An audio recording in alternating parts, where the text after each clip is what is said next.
హృదయముతో నేను యెహోవాను స్తుతించెదను. యెహోవా నీ అద్భుత కార్యములన్నిటినీ నేను వివరించెదను. మహోన్నతుడా, నేను నిన్ను గూర్చి సంతోషించి హర్షించుచున్నాను. నీ నామమును కీర్తించెదను. నీవు నా పక్షమున వేద్యమాడి నాకు న్యాయము తీర్చుచున్నావు.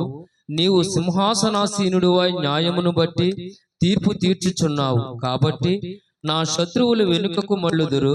నీ సన్నిధిని వారు జోగుపడి నశింతురు. నీవు అన్యజనులను గద్దించి ఉన్నావు, దుష్టులను నశింపజేసి ఉన్నావు. వారు పేరు ఎన్నటికీ నుండకుండా తుడుపు పెట్టి ఉన్నావు.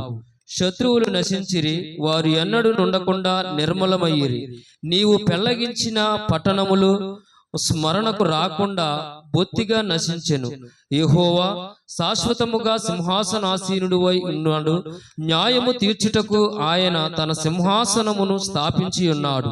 యెహోవా నీతిని బట్టి లోకమును తీర్పు తీర్చును.